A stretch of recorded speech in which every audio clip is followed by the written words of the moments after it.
This is the American Nightmare, Cody Rhodes, and you are listening to Potsy and Tino on the Potsy and Tino Show. It's the Potsy and Tino Show. Talk the facts and let opinions blow. Laughs, hot takes, and maybe a rant. Two best buds with a mic and a plan. Ladies and gentlemen, boys and girls, children of all ages, the Pots and Pans Network brings to you its tag team champions of the world, the Road Dogg, Tino Gray, the badass Rob Potsy Potchak. That's right, the Potsy and Tino Show. Oh, sorry, wrong button. Yeah, what was that? We're always doing something. So, Tino, we always like to start off our show with a little segment called What's Up With You? So why don't you jump into that? Had a pretty good week. School's out, so Nicole had, time on her hands. So she's pretty much been sleeping and relaxing, which is kind of cool. And then Thursday I went into work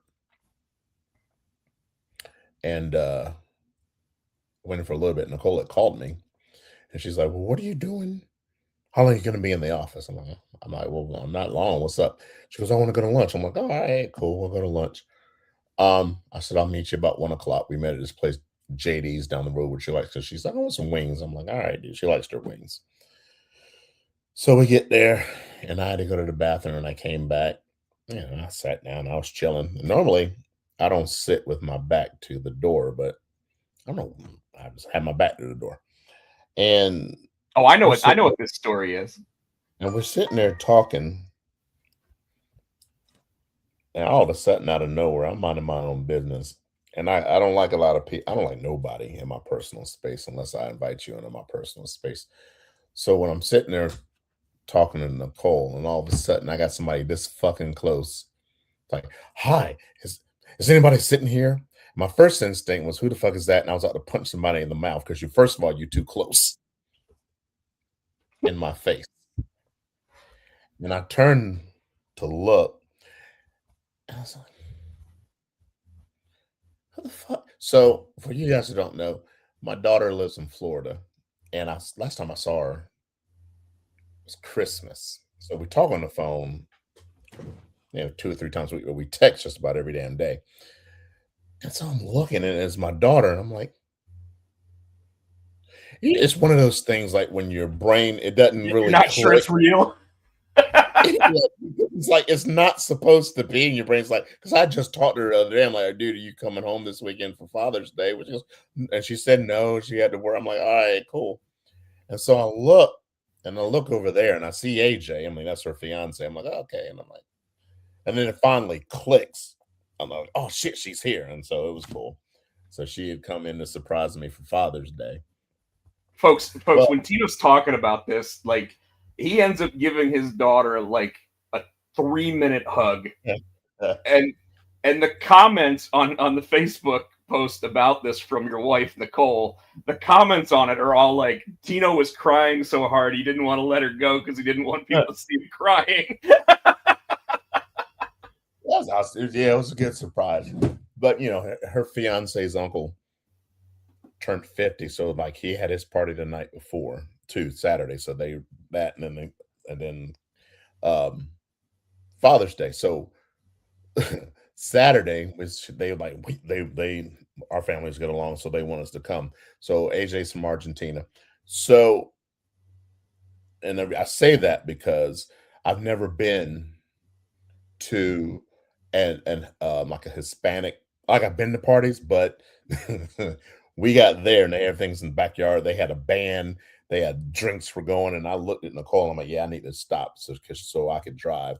And when I tell you, so they partied and we had a ball. And then at 12:00, I guess the neighborhood was like, all right. And they called, the cops came out, but they were like, cool. They're like, hey, just happy birthday, just take it inside. So to all these people in the house, and then it just turned into a house party. I mean, the lights were off, the music was going. They had like flashlights, and it was like strobe lights. I'm like, fuck. And I looked down, and finally, my wife's like a. Go ahead, Rob. Michael asked that question, so I'm just going to go ahead and say, Yes, Michael, I've got my Stanley Cup gear. It came in today. Now continue, Tino. No, that's your turn. Go ahead. What's up with you?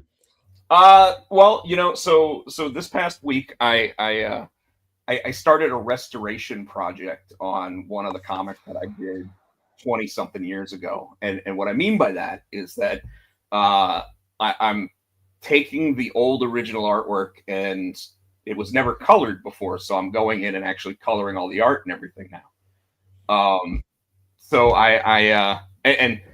and for those that don't know, my oldest character is a character named Artie, right? Tino, you've seen Artie in different comics that I've written, and he's always played like in just about everything. He's been the supporting character in just about everything that I've done in terms of my books.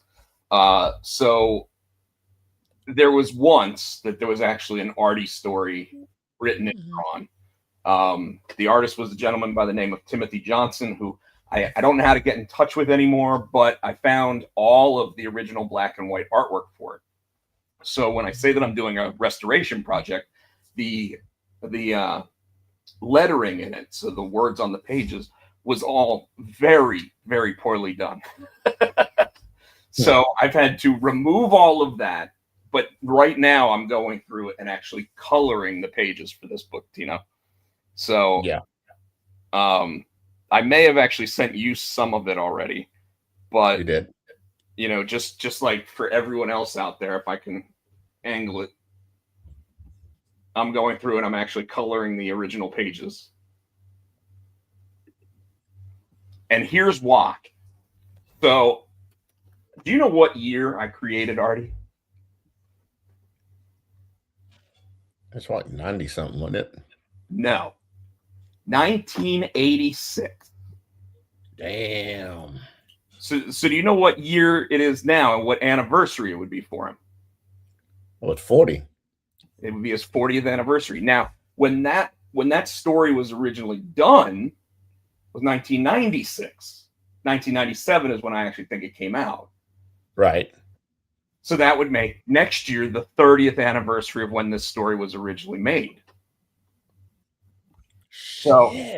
So I'm thinking if I get this story rewritten and fully colored, I can have it out between the end of this year and early next year. So I match up the 40th anniversary and the 30th anniversary of when I actually wrote this story. That'd be cool. Pretty neat, right? So I've been working on that. I'm on page 4 of the coloring right now. Trying to get about 1 to 2 pages done a day so I can actually get it done pretty quick, and then I'll run it through my program that I do all my lettering and everything through. So yeah, it's pretty cool, and that's pretty much the only thing I got going on for myself this week. Except today, I had lunch with a buddy of mine that I worked with at GameStop named Steve, and I guess the best way to describe what he does for a living right now is similar to what like Cody Rhodes' motor coach driver does, where except he works in like the NASCAR field. So like people that want to go to different races will actually like rent his motor coach, and he'll be the driver of like the giant bus and go from one city to the next or whatever. So you got to keep up with the NBA. Oh, he's asking if you're going to keep up with the NBA draft. Do you even watch? Yeah. A little bit. Yeah. Not really my sport. So, but yeah. So the idea there is so him and I try to get together anytime he comes back into like the Raleigh area. So because he typically works for most of the year doing all these races and whatever. So today. We got together. We went and had lunch out in Nightdale, and we just talked about the old days. And I remember one of the segments we used to have on this show was the GameStop story of the week. we had like 30 of those. You had like a drawer. You kept your sheet anytime I remembered one, I'd write it down on a notepad. I remember that. Yeah, I probably have the notepad in here somewhere. Yeah, so Michael actually just mentioned when it comes to GameStop, I don't know if you heard this, Tino, but the rewards points on your GameStop rewards account are going away as of August 15th. Why? Well, I guess it's because they figure they're losing too much money by giving points and letting you redeem them for money off. So I don't, every time they turn around, and obviously I worked there for 14 years. Every time GameStop turns around, they seem to make something a little bit worse. So, like when I was there, the membership was only $15 and you got 10% off your pre-owned, 10% more on your trade. So a lot of people would bring enough trade-ins or whatever to where all of a sudden they get the membership for free. And now I don't think they do that. So there's all these, and now it's a $25 membership instead of a $15 membership. And now they're going to get rid of one of the biggest reasons to actually have the account in the first place. So they created the whole thing for loyalty, and it just seems like they're being disloyal to their customers. Man, people, I think too, probably a lot of people are buying the digital. Does anybody really buy, like I do, like buy the actual disc? A lot of people just buy the digital. Well, a lot of people are actually going back to buying physical media now. Like there is a huge market for old DVDs and things now because people are afraid that at some point, whoever you bought your like Fandango at home, which is what I typically use, which used to be Vudu, they've now gotten to the point where like if they decide that they want to, they could just turn off your movies. You're basically renting a digital license for them. You're not actually the owner of any of that. So now there's like disclaimers on things when you purchase them online, and so the digital content can be turned off at any moment.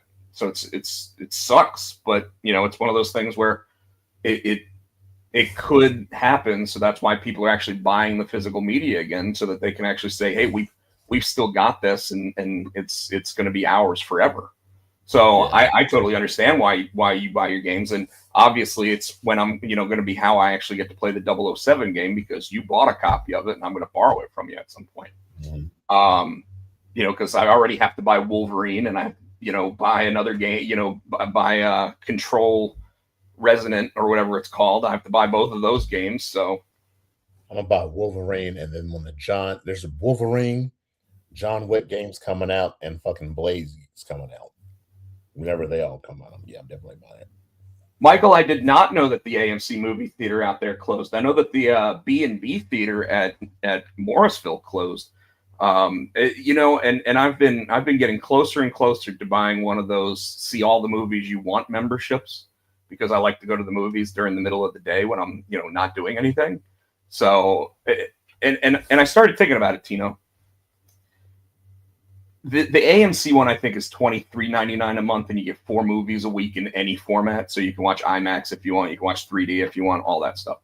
The Regal one is $25.99 a month. But what I've noticed is that with either of them, even if you go on their cheap movie day, it's really the cost of like 2 movies to watch 4 movies a week, or as many movies as you want with Regals. So why not? The thing I don't like about it is that like sometimes I go to the AMC theater because I like the fact that you can refill your drinks, and I like the fact that that they actually have real. What's up? You get refills at Regal. Do you? Mm-hmm. Is it only if you buy the large? I don't remember. I know I get yeah, I buy large. It might be because I almost always buy the small soda because I never finish the soda. And I normally get, now I'm, with being on Wegovy or whatever, it's like I get a small popcorn because I don't know what it is. I still have to eat popcorn at almost every movie I go to. I gotta have popcorn with M&Ms. Yeah, I need something salty with the popcorn. I need something sweet with something chocolate. So speaking of that, let's go into our weekly movie and TV watching. I saw Toy Story 5 this past week. And believe it or not, I was not the only adult in the theater. Oh yeah, I don't know. Matthew wants to go see it. That's because that's his damn childhood. So we'll probably check it out. I was just talking about GameStop and hanging out with Steve today, and this one is all about like Pixar taking on the digital age, right? Mm-hmm. And I said to somebody, yeah, they're attacking iPads and Apple with it. And someone was like, no, I think it's more the lily pad because it's actually a lily pad that they give the little girl. And I'm like, even Disney doesn't want to actively say we're going after Apple. You don't want to attack Apple, right? Yeah. So he was like, yeah, I guess I could see your point with that. So Michael said that Masters of the Universe was great. I saw that. I really enjoyed it. But Toy Story 5, I felt like it actually went back to what Pixar movies are supposed to be about when they had heart in them. The interesting thing is obviously the first one is I think, well, in the 5 movies now, you've had a story about Woody, you've had a story about Buzz, now you've had a story about Jessie, and her need to be wanted in this world of the digital age, when she basically feels like the digital age is actually ruining kids, which, as I mentioned, I was talking to Steve about GameStop today, and one of the things that we talked about was way back in the day when like Hillary Clinton was saying that video games, actually it might have been Tipper Gore, but one of them was talking about how video games cause the violence that you see in today's childhoods, right?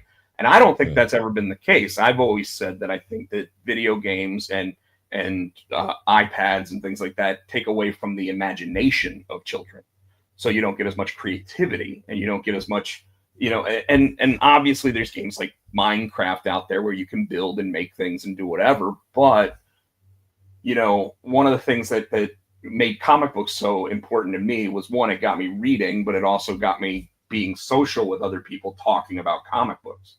A lot of times with these kids, and in fact, one of the scenes in the movie, and this won't ruin the movie at all, you probably assume this is going to be in there, is that the little girl gets invited to a sleepover, and instead of sleeping over, they all just sit there and instead of like doing ghost stories and all this other weird shit, they basically just sit there like this with their iPad in their hands and, playing the games on there instead of actually communicating with each other, which I think we've all seen with, kids. Like, you go to a restaurant, you see a family, and the 3-year-old is sitting there playing with a phone, playing a game on there. You know what I mean? So, so it really tackles all of that. And I thought it did a really good job of it. And like I said, I feel like unlike a lot of the Pixar films or even the Disney films in general, that forget about the heart element of trying to make sure that people care, like this one actually had that in there, and I felt that was good. So, what have you been watching? We just finished up season 1 of the Nosferatu. So when Cole gets back, we'll watch the second season. Because she left today to go to New York. So when she comes back, we'll watch that. I went and saw Sunday. We went and saw Scary Movie, the new Scary Movie. That was pretty decent. It was kind of a throwback, and then obviously went back and had a bunch of the, they spoof all the films and things like that. But it was cool to have the Wayans brothers back in the fold. And what else have I watched? I heard with that movie that a lot of the jokes fell flat, but I'm hearing that it was almost like they're jokes for your and my generation, and they were trying to make it seem like it was going to be a film for the younger generation. So they fall flat to the younger generation in the same way that when I showed my nephew The Naked Gun, and he was like, "Uncle Rob, this movie's really funny, but they're all dad jokes." And then I said, and then I looked at him and said, "Drew, when I was your age, they were just called jokes." Yeah. I thoroughly enjoy. Like I said, I enjoy it. Matthew's kind of like, eh, and Nicole and I laugh, because there's certain things on there, that, like you said, went over the younger generation's head. But it went over their head, but they were making a joke about the younger generation today, how things have changed. But the way they did it, I got it. But the younger generation, I don't get it. It wasn't funny. Yeah, well, that's why it's funny. Yeah, it becomes funnier when all of a sudden you see their blind stares because they have no idea what's going on. Yes. Well, all right. You're the first person to tell me that you actually enjoyed it. So, like I said, I enjoyed it. Like I said, it wasn't as funny as the obviously 1 and 2, but it was still good. I wouldn't, what I'm saying, I wouldn't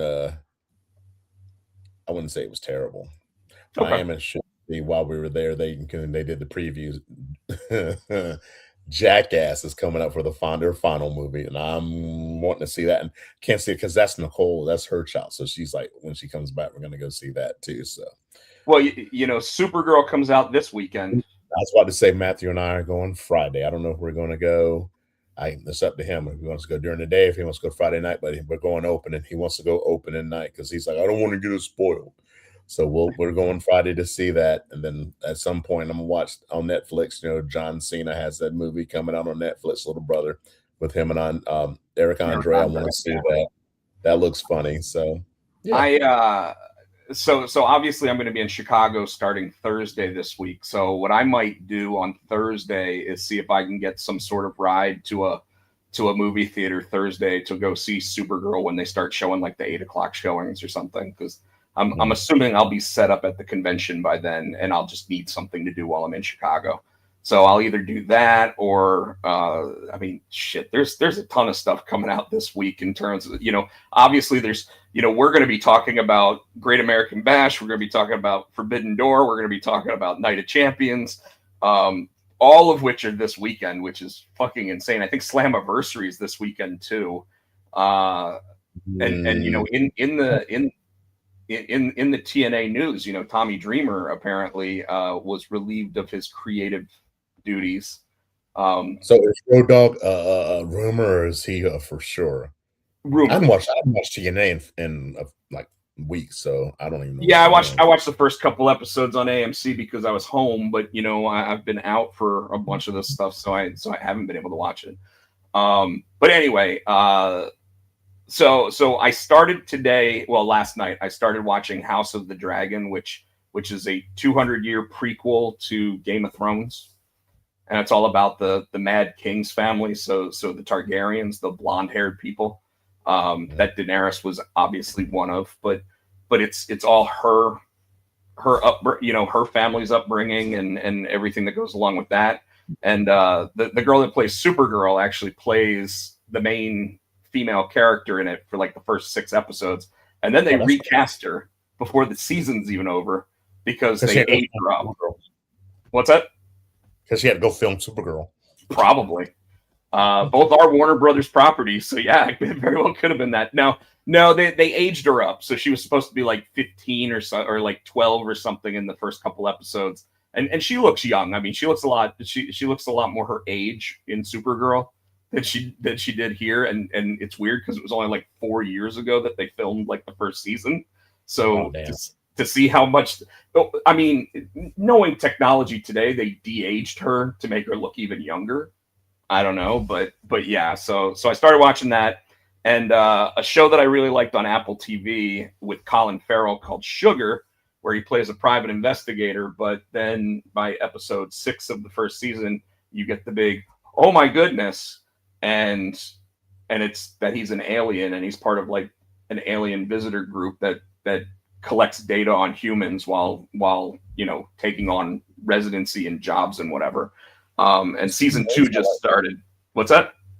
That's like, what's that other show that's like that? The where he's pretending to be a doctor. You know what I'm talking about? Oh, Resident Alien. Yeah. With Alan Tudyk. Yeah, I watched that show too. That show was funny. But that's what this show sounds like. Is that pretty much the same thing? Well, this isn't meant to be funny. This is like a detective drama, and they throw in weird cases that he takes on and things like that. So it's okay. It's like the opposite end in terms of what kind of content is in it, because obviously Resident Alien was totally meant to be funny, and Alan Tudyk playing the main character, he is funny. So, but yeah. Other than that, yeah, I hope to see Supergirl by the time that we talk again. Right now, I am thinking that Monday night I will be available, and I don't know if you noticed, but Raw has a special start time next week too. They're starting at 6 p.m. Yeah, I won't get to watch it. If we do a show, I won't have watched it by then. Well, obviously me neither, because I'll be at the convention doing what I need to that day, and then headed back to my hotel room before I fly out Tuesday. So, but yeah, that. Why does Millie Alcock look so different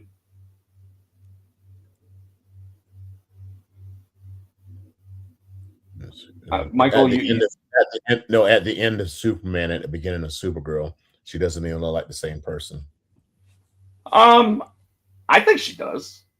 I mean, but you have to remember when you see her at the end of Superman, she's drunk. So, and she's walking in all slurring and slouchy and everything else. Whereas obviously in her own movie, she's going to be taking center stage. And expect to see Superman in the film. I've seen him in a preview already, so he's definitely in there. What? Supergirl? Yeah. I'm excited about Supergirl, blah blah blah, but I'm most excited about Lobo. I think we all are. When him because that's who he wanted to be originally. He's like he thought he was going in for Lobo, and they gave him Aquaman. He's like, fuck this. Well, you know when James Gunn got announced as like the vice president at Warner, or the co-CEO of Warner Brothers, DC movies. When he got announced the co-CEO of that, Jason Momoa apparently sent him a text message that just said, "Lobo, fuck yeah." And then out of everybody that they said, we're not bringing you back to be in the movies, he's the first one that they called up and said, "Hey, we got a role for you. You want to play Lobo?" And he's like, "Fuck yeah." That's what we wanted to play all along. He didn't. When he went in for his audition and they were like, "We want you to be in this movie," and he's like, "All right, Lobo," and they're like, "Who?" "We want you to be Aquaman," and he's like, "What?" Yeah. So, anyways, Tino, let's jump right into our let's start with where we ended last week, and then we'll get into everything else, because I don't really think there's a lot to talk about from the shows more than the predictions, except with some of the AEW stuff this week, because we finally got that Jericho versus Ciampa match. And apparently it was a bloodbath, and it happened on Collision. So I bet neither of us watched it yet. So when we get off of here, we're going to be watching that match. So anyway, last week, if anybody stayed to the end, Tino and I kind of had a conversation about the WWE booking committee and how piss poor of a job they are doing currently. And I know that the internet is talking about this shit too, because Tino sends me at least 3 TikToks a day of other people probably saying the exact same things we are. And last week, Tino started it by basically saying, we don't need the fucking bloodline anymore. And I said that Triple H is scared. He's scared to make the big decisions and the changes in who's the champions, and he's scared to sit there and go in a different direction because he's afraid for his job right now. And like the more that I think about it, that like Friday night with SmackDown, the beginning of the show, we're getting what's supposedly the biggest match on SmackDown since Drew versus Cody, right? Mm-hmm. Because it's a world championship match between Gunther and Cody, and it's opening the show, and it's limited commercial interruption. Oh, no commercial. Oh, right. The first hour was 0 commercials. And they still figured out a way to go picture in picture for some of it and give us commercials. But no, not the first hour they didn't. The first hour they held true. Okay. Well, it felt like we were still getting DoorDash commercials in the middle of all the bullshit. But they give us a screw job ending. They give us a dusty finish. Then they restart the match, and they immediately go to another dusty finish. Did you feel fulfilled by the ending of that match? Like, we all knew where it was going to get to. Thank you. And that's my point. That's my point with their booking. It used to be you could suspend your belief and you didn't know what to expect. We talk about it all the time. Why am I going to watch this match that I already know who's going to win? You already know. So why have this match? Why? Yeah. Why we know that you're going to have a triple threat. So why go through all the bullshit? Just do it. Just fucking do it. Don't waste my time. You wasted a whole fucking hour. They wasted a whole fucking hour. And all it got us to was Cody sitting there bitching and moaning and saying, "Give me both of them at Clash. It's not even Clash at the Castle. It's Night of Champions." That's all they had to say. Like he's like, okay, last week, okay, your foot was on a whatever. All right, cool. You want a rematch? Fucking Sammy, you're whining about it. I'll just take you both on. Boom. We don't have to have a fucking match to wait. Like I said, why? and We all and knew where it's going. unfortunately, I think the booking of that this triple threat is going to be exactly what we were talking about last week, and it's going to be Sammy eats the pin so that Gunther can not beat Cody. I know. We all really want Sammy to sneak out with the win. Because we're in Saudi, I think they might give that to us. Because I And I would be surprised. I will be surprised if they actually swerve us, because we're all expecting Cody to win. So I would be surprised if he goes, well, they're expecting Cody. Let's give him this, right? I'd be surprised. And it'd be the perfect place to do it because Sammy is fucking white hot in Saudi, and they want to keep Saudi happy. So I would see why they would let him win it in Saudi. Now don't go talking so nice about Sammy, because Michael Turner will start going off in the comments because he hates Sami Zayn. Yeah, I know. but and that was just number one of SmackDown that I had a real problem with. Number two was both the King of the Ring and Queen of the Ring semifinal matches, because all night long they're sitting there telling us we're going to get Charlotte versus Liv, and we're going to get this singles match, and then they fuck us over by making sure that Charlotte looks strong by going out there with a bum knee. And I don't understand here, if they play it out like this, right? Because we're thinking that, and they've got it set up to where Jade is taking on Tiffy at the pay-per-view for the belt, right? So why would she still be jumping Charlotte?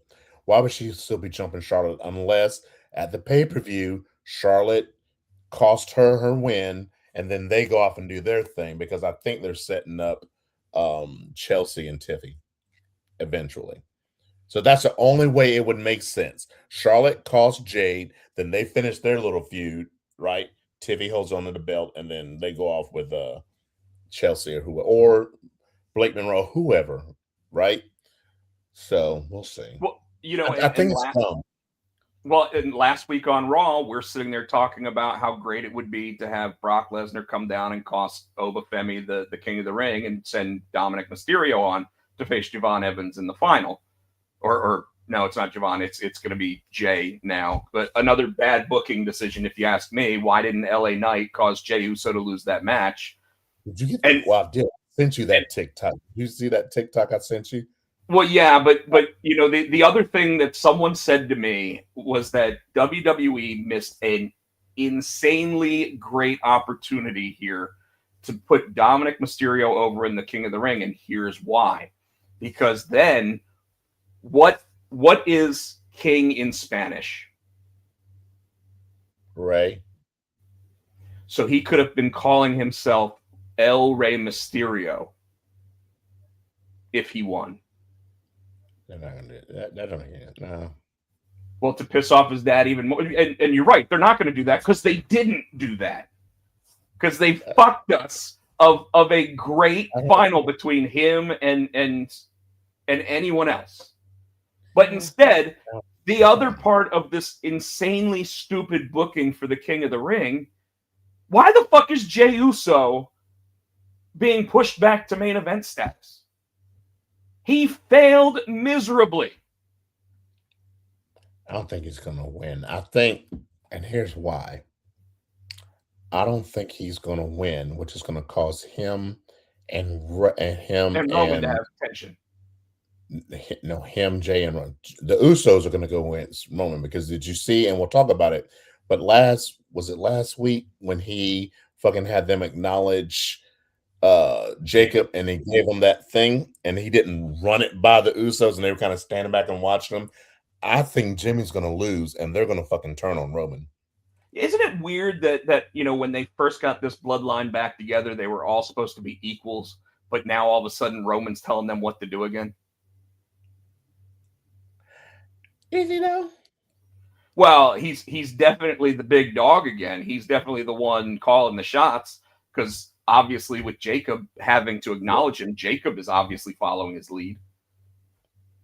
Mm-hmm. You know, they've taken the Samoan werewolf and just made him into the Samoan dog. You know, Yeah. I don't need to see Solo Sikoa's bloodline facing Roman's bloodline. I don't need to see any of that. If you watch Friday Night, I don't think Solo's got a bloodline anymore. Well, exactly. You know, but it, you know, it means that at some point, if they want to, Solo's going to be back in the pack. You know, they're just going to have a giant actual family of the one group of Samoans, and then the other two are going to be the tag team doing what they do until they get released, because, well, that's what typically happens. That's what I'm saying.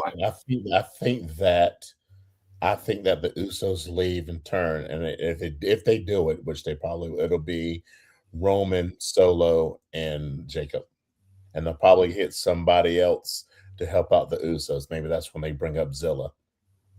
Well, you keep saying Zilla, but Zilla's not signed right now. Yeah, but I don't think he's with MLW. He's been seen at the Performance Center. Yeah, but they'll let anybody into the Performance Center now. He was under Booker T's wrestling organization. Okay. He quit. Booker T's at fucking NXT, and you know, I'm not there. disagreeing with you. I'm just saying that right now there's been no inclination that he is signed. Though the perfect time to bring him in would be if Roman does face Obafemi at SummerSlam, would be to have him show up and cost Roman the match. But then that's just the same booking that they did for 4 fucking years. No, I don't. I think when Oba takes that belt, I don't think he's going to have help from anybody. I think it's going to be clean. You think that there's so one of the things I keep hearing recently is that because it's a 2-night SummerSlam, they're thinking that night 1 he goes up against Brock Lesnar, and night 2 he then has his championship match, and they put him on twice. You think it's both of them? Because I mean, the first person I heard say that was Bully Ray. Then all of a sudden, your TikTok said the same thing.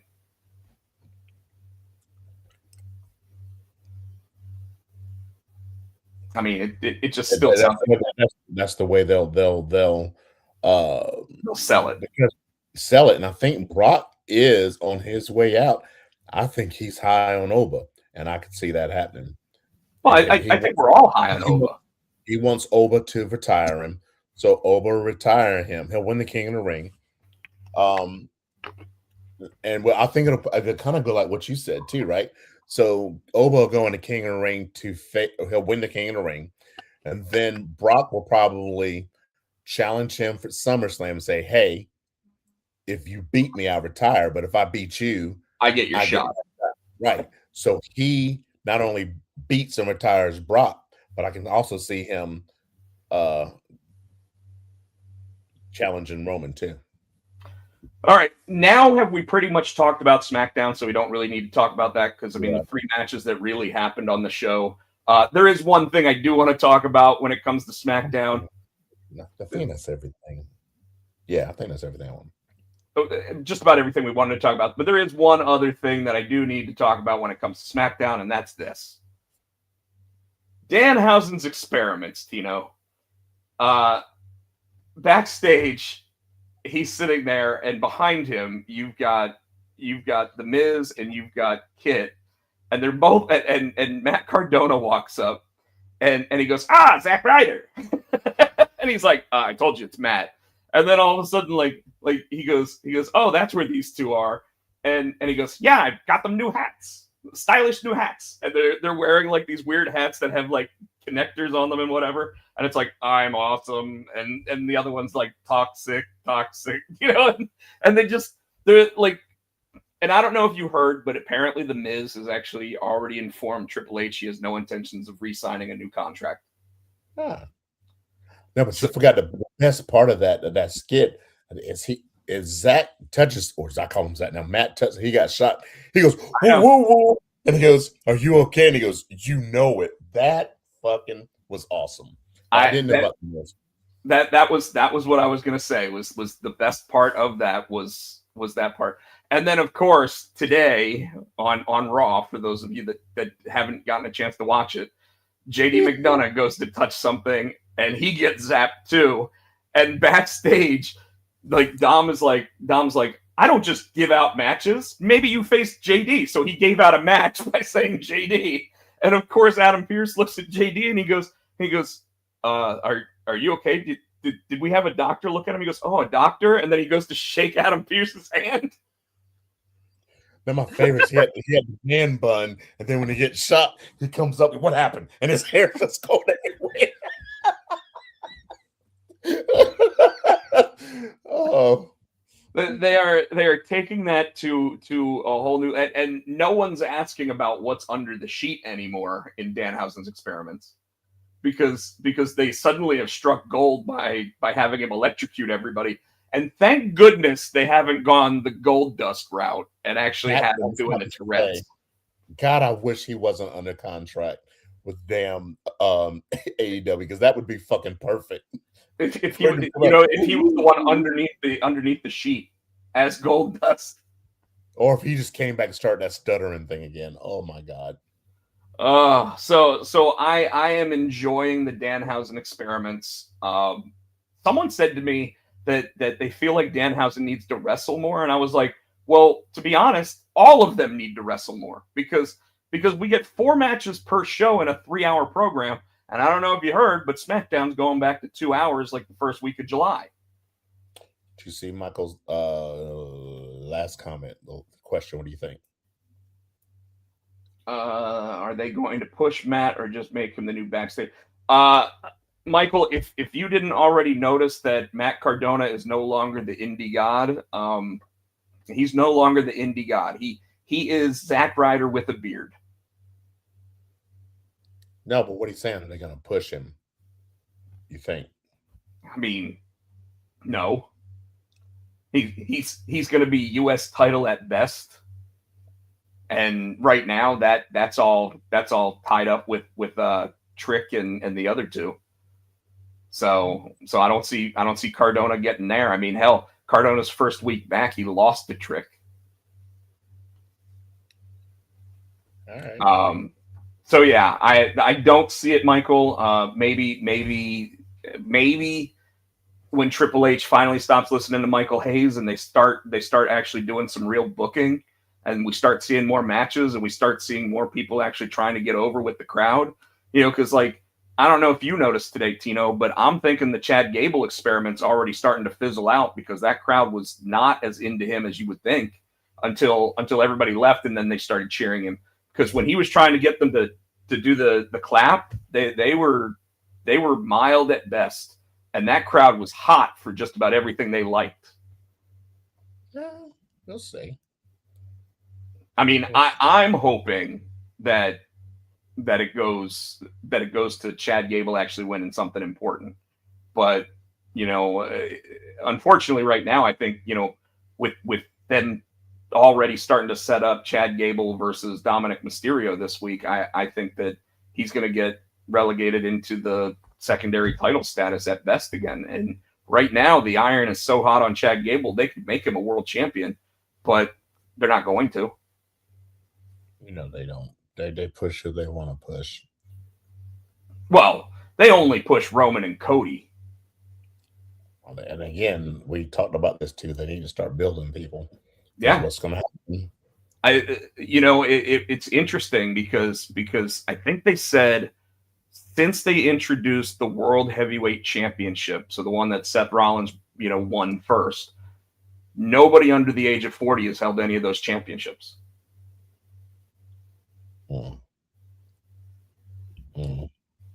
Now you've had Braun Breaker actually almost get there, but then he didn't. But I mean, CM Punk, Damian Priest, maybe Drew McIntyre's under 40. But even him, I mean, he got to start around 2006. But that's not the belt. That's not the belt that's not the belt that Seth. Yeah, he did. No, but the 2 championships, neither one of them since they did that, I think is what they were saying. So they definitely have to do something there. And again, it goes back to them being afraid when it comes to the booking. They are afraid to make big swooping moves. I mean, hell, I was listening to Jonathan Coachman's show today, and they were talking about how, like, if they were smart, they would have pulled the trigger on LA Knight during this King of the Ring tournament, and then had him go over at SummerSlam, because he's one step away from being as hot as he was again. But he's also one step away from sliding all the way down the ladder in terms of being over with the crowd, because the crowd doesn't want to get their hopes up on him anymore. Right? Yeah, I can see that. You know, like we're so close to them, you know, just fucking it up with him. And he reminds me of Zack Ryder back when they did the whole, like, Kane and, was it Kane and Lita? When Zack Ryder got pushed off the thing, but, you know, he'd gotten himself so over by the Long Island IZ on YouTube. Oh, yeah. And then the WWE just didn't want to push him to the status that, like, the crowd wanted him. And I'm to the point now, Tino, and I have to give AEW its credit, because, you know, I said all along that I never saw Darby Allin being a world champion, and Tony Khan every so often sits there and goes, it's what the fans want, right? So he went ahead and he pulled the trigger on that. Now, granted, I think that he pulled the trigger way too fast on taking it off of him, but, you know, he pulled the trigger. He did it. He wanted to see if it got a rise out of the fans. I think it did. I think that the experiment was a success. Now, again, because he's got that stipulation that he can't fight Max again for the championship right now, he's got to go after this stupid TNT championship, which always seems to be on TBS, not on TNT. Kind of weird. But because Collision is their Raw. I mean, what is it? The one on Wednesday is their Raw. Dynamite's their Raw. Dynamite's their Raw. And when they created the title, they were on TNT when they actually created that title. But you know, I have to give him credit there, because he's willing to take chances, whereas Triple H is not willing to take chances. He's literally going 4 years ago storylines again, and I am at the point now where I'm just like, I can't deal with this shit. Like, I want to stop tuning in, and if I do, we don't have a show. Yeah. So, anyways, let's move on to what I think has been the best programming that WWE has been doing, except for maybe AAA, because I don't get to watch AAA as often as I would like to, because there's just too much fucking wrestling on TV. Actually, the second best WWE show on TV right now, because I'm going to say Braun Strowman's Everything on the Menu is my favorite WWE show on TV right now. I haven't watched it. Oh my God, they had so they went to Henry. I saw was it last week they had Mark Henry? No, 2 weeks ago was Mark Henry. Last week they had they went to TI and That's right, they were in Atlanta. Yeah, they went to their restaurant and they were drinking Kool-Aid and eating barbecue, and it was hilarious. So all right, NXT last week, Tino. This is what we had going on. We had Kalani Jordan Kendall Gray and Lola Vice ruin Zarya's championship celebration. Was how they started the show. I thought it was a lot of fun, and definitely Bleacher Report gave it a D. They said it was a waste of everyone's time and made some of NXT's best wrestlers look worse for their petty disputes over the top gold. They're right, but that's a wrestling storyline. and then Stone Cold said, if you win a championship, why you in it? Yeah. He also looked right at Cameron, or whatever her name was back in the day, and said, your favorite match is Trish and Lee, not something that, Hogan Andre or one of those matches that nothing like that. So I mean, he used to get on people about weird shit sometimes too. Number one contender for North American Championship, Jackson Drake versus Tavion Heights. And he got upset because Miles Bourne came out there to even the playing first. Huh? Who won? Tavion won.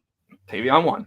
What I'm saying, he won because the Miles came and pulled one of the I guess it was one of the tag team bouts because they were trying to cheat, and Miles came out to try to kind of like even the odds, and Tavion was pissed about it. I'm like, so if he hadn't have come out, you would have lost. Most And you're likely. mad- and you're pissed because you won. Yeah, and he kept saying like, "I don't need you, Miles. I don't need you." And Miles is like, well, "Okay."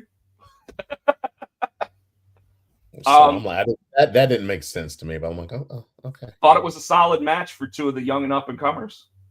Yeah. Women's Speed Championship, Izzy Dame with the Culling versus Thea Hale. They have changed Thea Hale's look. I think she win. I mean, it's a 3-minute match or a 5-minute match, and she still didn't, she didn't have a chance. They gave it a C-. Sean Spears is 45 years old, but acts like he's the same age as the 27-year-old Nico Vance.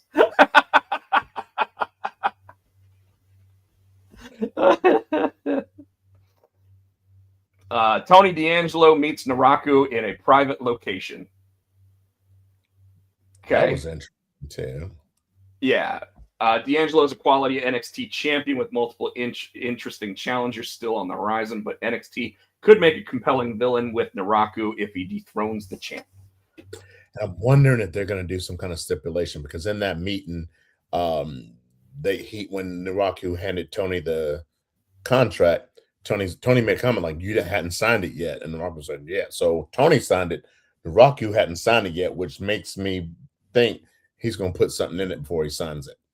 Well, he's either going to do that or more than just him is going to end up signing it. Because I could see like all of a sudden becomes a 3-way there too.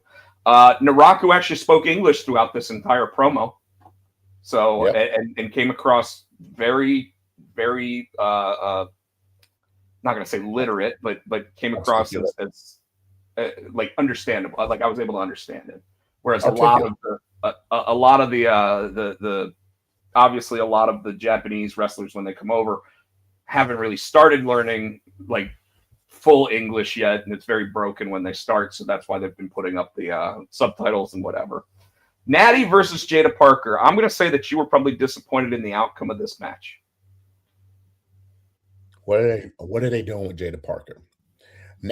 Natty, like I said, she is a GOAT, but Jada's new school. You know what I mean? They need to start pushing her again. Why are we pushing the old school wrestlers over to new school when they need to be building them up? Especially Jada Parker, she's good in the ring, she's good on the mic. Why are we burying her? Unless it's for her it's like a Cena thing where she gets buried and then all of a sudden she just comes back and starts winning and winning and winning. Maybe it's something where she starts she loses so much that she might turn heel and start working under Natty. You know what I mean? You know how they do that sometimes? Can't beat them joint. They seem to keep going back to the well with that. Yeah. I would rather see Jada Parker all of a sudden go, well, I lost to Natty, so I need to figure out how to beat Natty, and then she goes to Shayna Baszler. Because they do like using that one from time to time. That's a thought too. That's one thing I was like, why do they keep doing it? And I thought that's that where they're going with. I like that one too. Otherwise, I feel like they do go to that one way too often. Now she's going to be her student because she couldn't get back. I mean, hell, they even did that with Jon Moxley and fucking Will Ospreay in AEW. Fine match for what it was, but it is interesting to me that Shawn Michaels sees more in Natty than Triple H does because obviously he is using her. I like the Natty character. She still comes across as someone that can go with the Young Bucks. So, I mean, it's interesting to see the dichotomy of her at her age doing what she's doing and still keeping up and even making them tap out, right? Ariana Grace versus Layla Diggs. And this was to advance to the finals of the Speed Championship tournament. Yeah, who won that? I can't remember. Didn't Ariana win that? She did. And here's the interesting thing. It says TNA has presented Grace significantly better recently than NXT, and it would be a good idea to play off her recent Knockouts championship reign more. Yep. And then we get the main event, Lola Vice and Kendall Gray versus Zarya and Kalani Jordan. So on this episode of NXT, we got one men's match and everything else was women's matches. I'm down for it. That's well, awesome. they know where their strength is. I think I forgot to mention that now that you brought this match, they were in the ring and they were arguing, and I think that was funny because they're like, Stone came out. You know what, Stone? We're gonna save you. Yeah, I know. Me and this one against this one. Yeah, that's the main event. And Stone's like, yeah, okay. Before you can say it, like, just we already know. Well, and then didn't someone actually sit there and say something like, yeah, leave it to Robert Stone to just say something that's completely unnecessary because we figured it out ourselves. I don't know about that part, but yeah. So Lola Vice and Kendall Gray defeat Zarya and Kalani Jordan. Miscommunication is driving this babyface versus babyface story forward, and it is probably unnecessary unless someone is turning soon. Now, this is the interesting thing here because I could see them deciding it's time to turn Kendall Gray heel because so far in her stay in WWE, Evolve, and now in NXT, she's been a babyface. So I could see them going that route. Obviously, on Raw today, we saw Lyra Valkyria do that after Bayley looked like she was turning heel for a while. They are now going with Lyra turning heel on Bayley. I kind of like the makeup being smeared across her face and everything else to just make her seem like she snapped. Here, what do you think? Do you think that one of them is going to turn heel? And if so, do you think it's going to be Lola? Because right now, Lola's got that crowd behind her, similar to like an El Grande Americano. Yeah, and I was going to say I would see it being Lola, but yeah, it'd probably make more sense for it to be Kendall because Lola's like you said, I think especially her being the tag team champion with Iguana,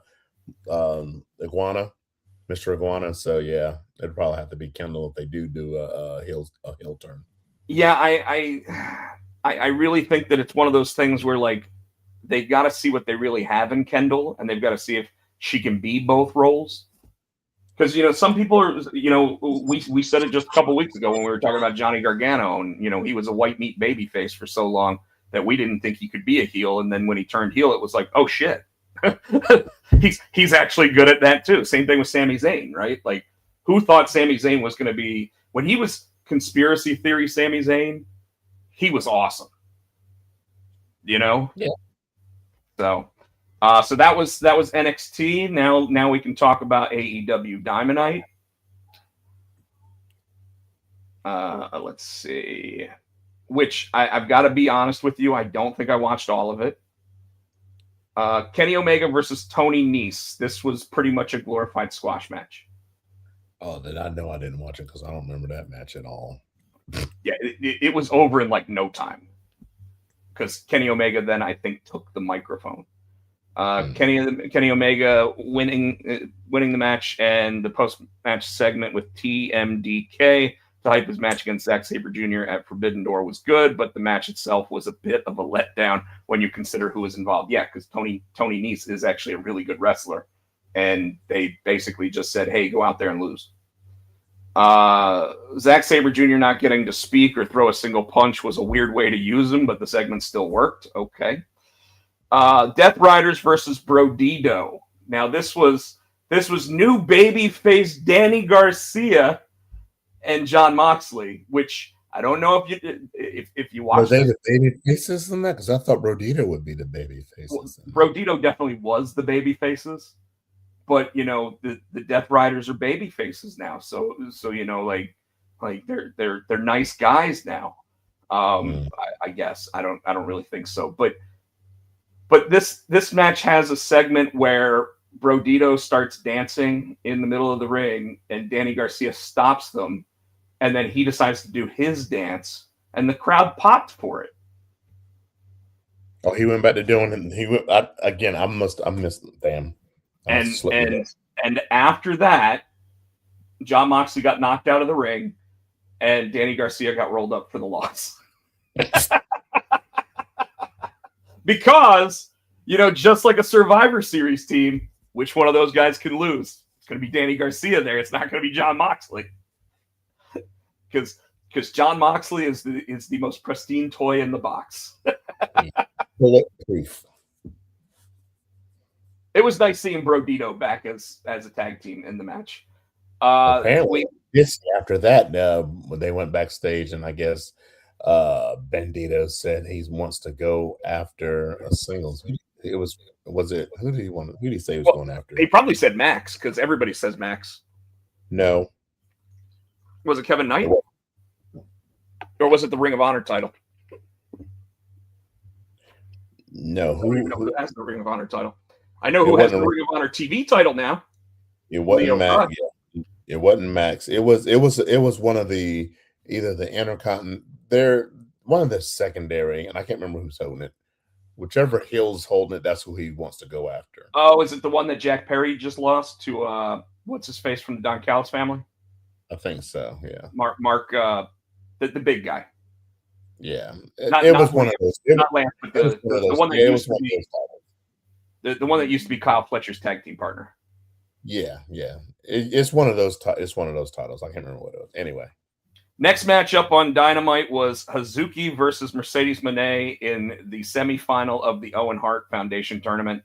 Again, why have this match? Thank you. Now, Bleacher Report gave the match an A-. Both women did an outstanding job of making this near falls feel like they might actually be the end of the match, but in the end, it was a submission that scored by the CEO, which we all knew was going to happen. Team MJF versus Team Briscoe. And once again, MJF, to get his team for this, is just throwing money at the Don Callis family. So it looks like his team is going to be Kyle Fletcher, Kevin Knight, Okada, Jake Doyle, and Andrade is going to be on the team. How you know? Well, because they told you. And right before the main event, Mark Briscoe revealed his team, which, of course, is the conglomeration: Kyle O'Reilly, Roderick Strong, Orange Cassidy, but also because they jumped. What's his name? They jumped the Stone Pitbull.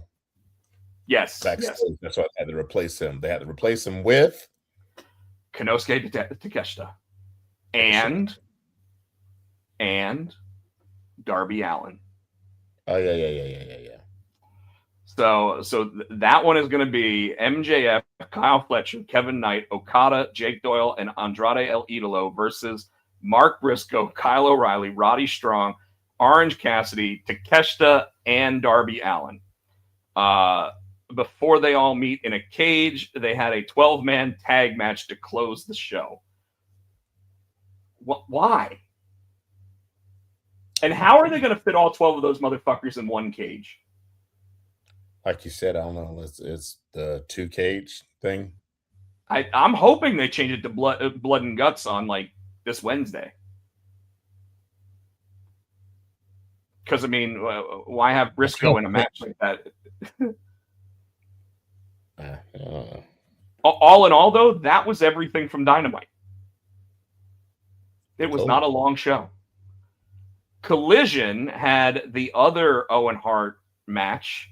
Oh shit! I'm on the actual All Elite Wrestling page, so give me a second. The Owen Hart Foundation match. Maya World defeated Athena. Oh shit! She did. I thought Athena was going to win that. Yep. So just like you said, because Maya World actually was having a rough week, they went ahead and they pushed her all the way to the finals against Mercedes. Oh wow.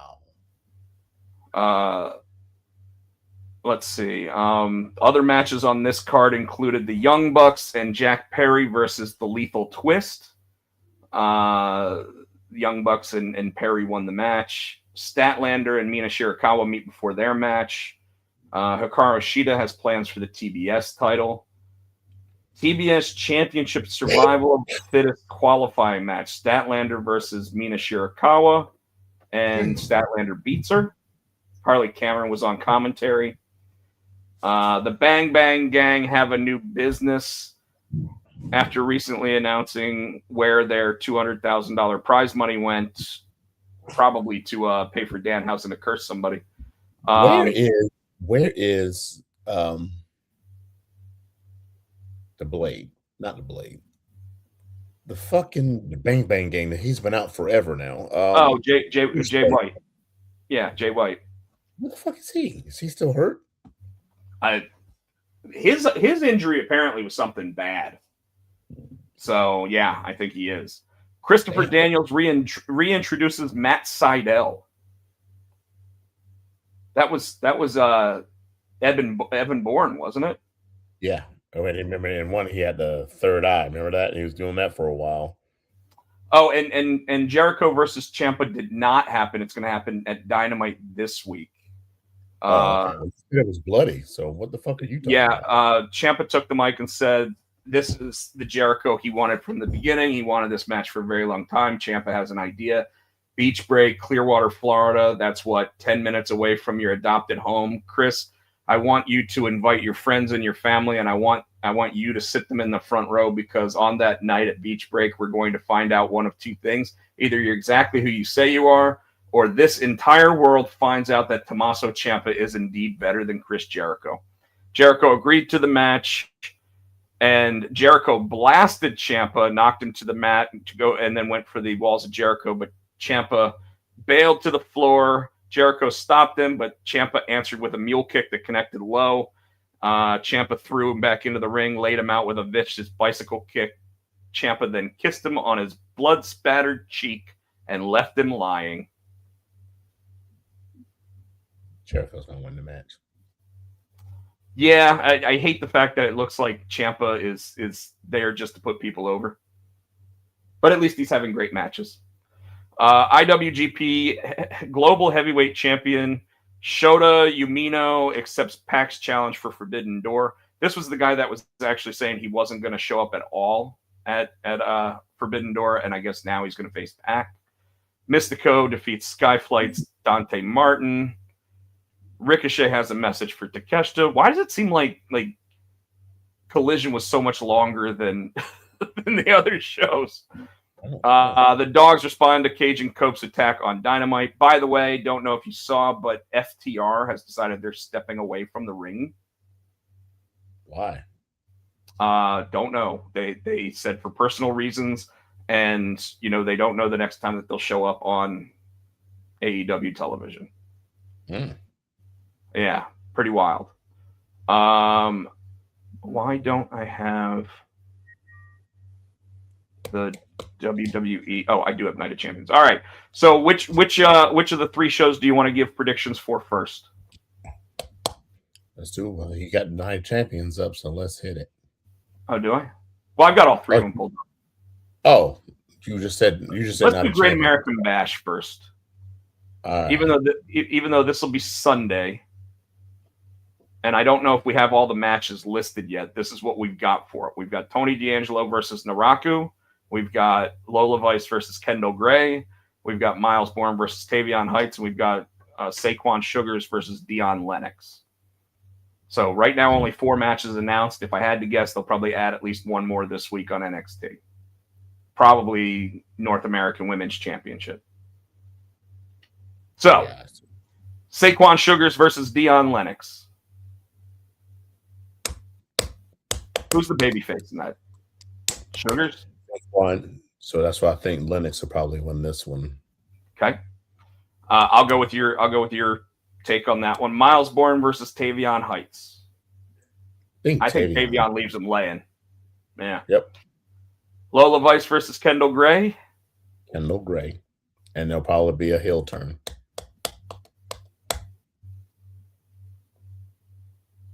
I don't think Lola's had the title long enough. But Kendall's already gone for it like twice. If she doesn't get it again, then she's going to have to drop down to the other title for a while. Michael said Sugars. You know what? I am going to go with. You make a good point. I'm going to go with Kendall Gray as well. So far we're 3 for 3 on our, and then we have Tony D versus Naraku. think Tony D holds on to it. Like I said, I don't think he's had it long enough. I agree, but I could see them taking the title and putting on Naraku. So I'm Really? gonna go with Naraku because I think that he's gonna be pure evil here. Okay. So there we can go 3-0 and then one of us has to lose. All right, let's do Forbidden Door based on what they say the card is so far. This is the damn 10-hour pay-per-view, probably. They always are. Oh Jesus, I don't like the way that AEW has this listed. All right. Report. Okay. Well, here, I'm not going to do the buy-in, so we're going to start with the Owen Hart Women's Championship Women Final, Mercedes Moné versus Maya World. Now, Maya World just shocked the world by beating Athena, who has only lost to like 3 people in the past 4 years.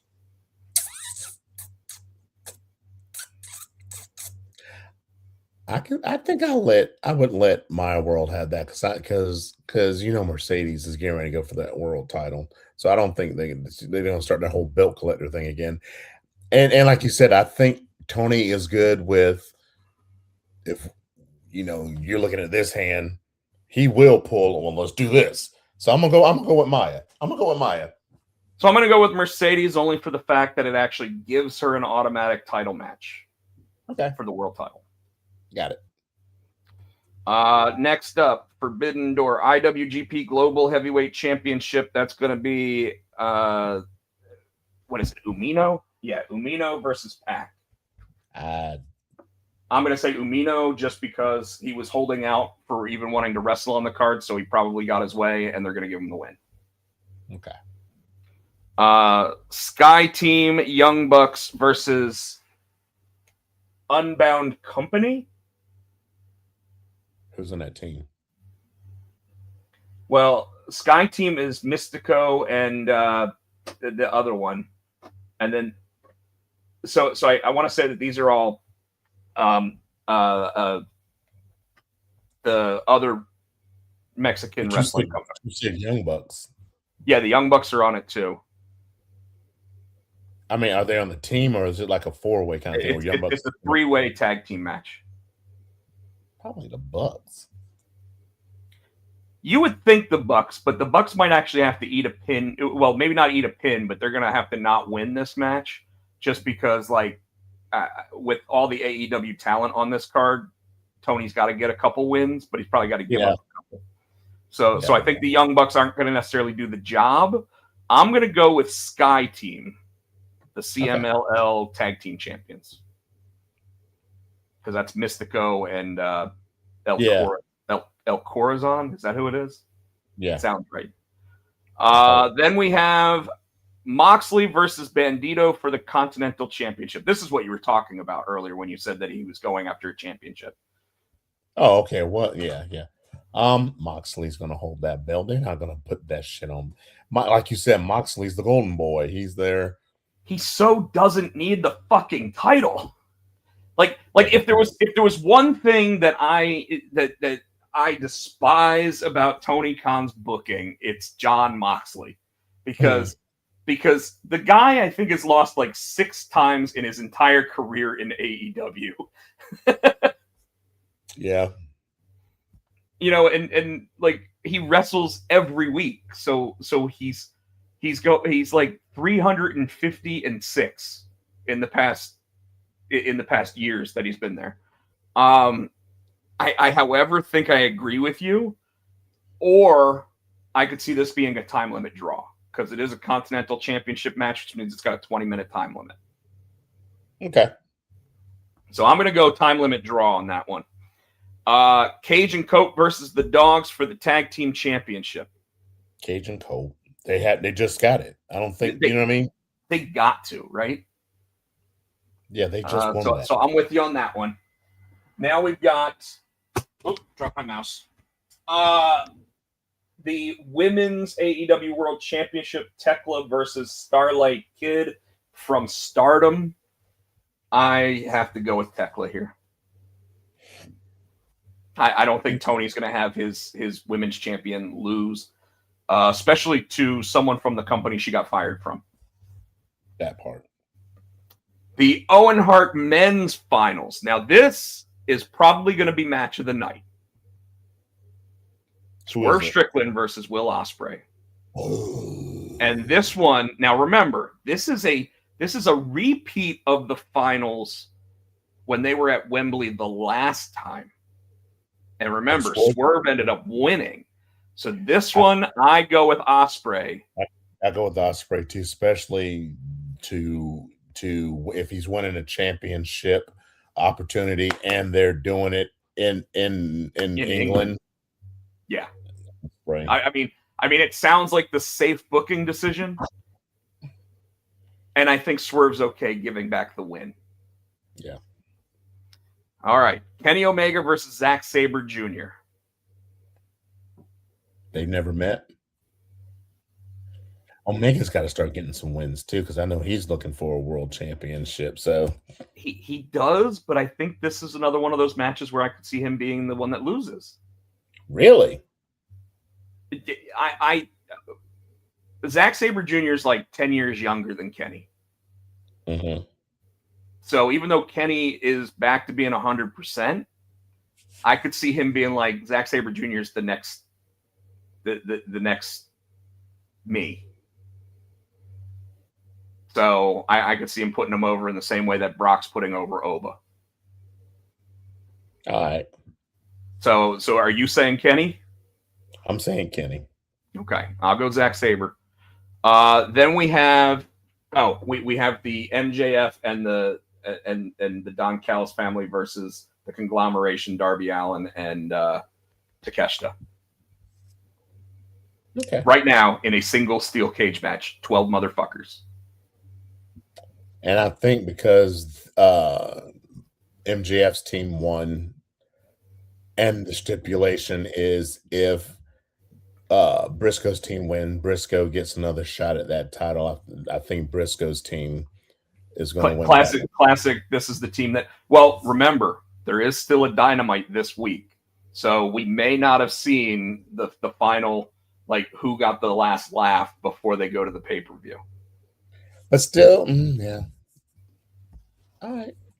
I still think Briscoe's team's going to go over. I think Briscoe's going to get another shot at that title because I got a nagging suspicion he's going to get at least one title reign with that. And he might not keep it long. I think he's going to beat because of all the shit that MJF talked about and bringing up Jay and doing all that shit. Like I said, Briscoe will win. Now, he's probably won't hold it. He'll hold it probably like Darby did. He'll hold it for a few weeks before MJF wins it back because MJF, I think they're going to want Ospreay to win it off of MJF.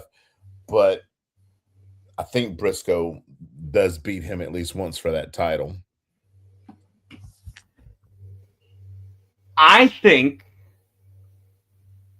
that MJF's team wins, and it's Andrade that scores the win.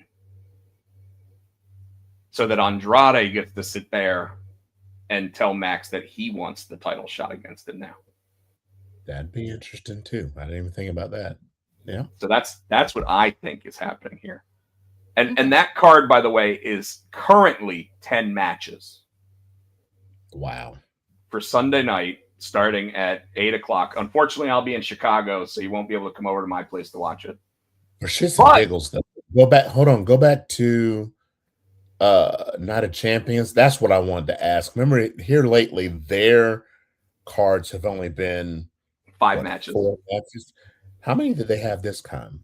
It so seemed Night like it of was more. Champions, which let me go ahead and change the banner. Hold on. Boom. We got 1, 2, 3, 4, 5, 6 matches. Oh, it's only 6? It is, but they announced today that the King of the Ring and Queen of the Ring matches will be first hour on ESPN. So Oba versus Jay. What's that? So 4 matches on the actual pay-per-view. Well, they're all like I watched the whole thing straight through on ESPN. I do too, but to me, if it's a pre-show, it's not part of the, you know what I mean? Well, so normally I'd agree with you completely, except they're putting on seriously high quality matches on this first hour on almost every single one of these shows. But why? And that's my point. Why does it have to be called a pre-show? Why can't it just be, okay, it's the pay-per-view, you just get the first hour for free? You know what I mean? Then why do they call it the pre-show? I think that's what throws me off. Well, they're not calling it a pre-show because they actually have a 2-hour pre-show before it where they just talk about all the matches.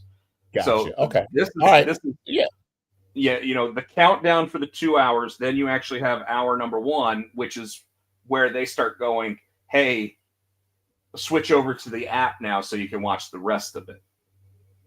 What's funny though is obviously you and I watched Chris Van Vliet when he did his interview with Will Sasso and Dan Soder, which I just rewatched all of Billions again. And I love Dan Soder's character on there. He plays Maffei, but Maffei's first name on the show, they only say it like twice in the entire 7 seasons. It's Dudley Maffei.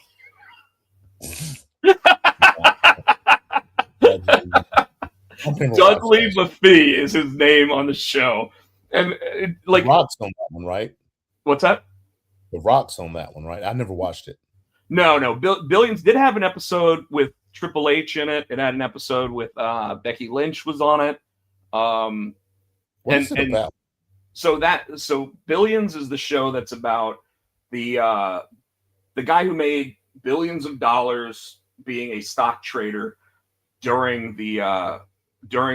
so it's about a billionaire who goes against the attorney general, and it's Damian Lewis and Paul Giamatti, and both of them were like up for Emmys every season for how they were. What show? No, you're thinking Ballers.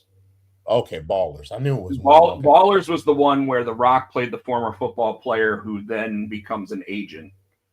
Okay, and then tries to buy a team by the end of it, which was just weird. But Billions, the interesting thing about it is that there are multiple characters on the show that are wrestling fans. So so you'll just hear them sit there and like at one point Axelrod, played by Damian Lewis, so the billionaire, is sitting there and he's like, so it's kind of like when Ken Patera faced Pat Patterson at Madison Square Garden, and like the other person be like, well, I'm more of a Hulk Hogan versus Ultimate Warrior guy, but sure, you know, that's kind of how they throw like the So did you ever watch Suits? No. So Suits is the lawyer that basically got kicked out of college, never finished law school, but passed the bar. So he's faking being a lawyer, and he's working with like the top lawyer in all of New York City. And obviously this show goes about like him getting caught constantly and having to figure out ways out of getting into trouble, losing his law license or going to jail or all this other bullshit. But the thing that made that show so good is, they obviously try to throw like the law elements in there so that you feel smart watching this show, even though you didn't go to 8 years of law school. And the way that they make you feel smart about it is when they sit there and they go, oh, it's like an unwinnable situation. Oh, like a Star Trek Kobayashi Maru. Yeah, exactly. Well, who are you? Who am I in that? Well, I'm Captain Kirk. No, you're not Captain Kirk. I'm Captain Kirk. You're obviously this character. You're Bones. Maybe you're Spock. I don't know. But, like that's the type of banter that goes on between the characters. And it makes you and me, people that never went to law school, feel like we understand how the law works at that point. Billions kind of does the same thing. And in Billions, the most interesting concept, and sorry, I'll get back to Night of Champions in just a second. My favorite part of that whole concept is that you never know which one between Bobby Axelrod or Chuck Rhodes is the bad guy, because Chuck Rhodes works for the government and he's trying to take down billionaires that take advantage of money situations. And Axelrod is the guy that you want to be in life. Like all of a sudden, in one episode, Metallica's playing one concert in North America, and he just grabs his corporate jet, takes all of his friends from high school, and they all fly up to Canada to go watch a Metallica concert, because why the fuck not? Right? And right.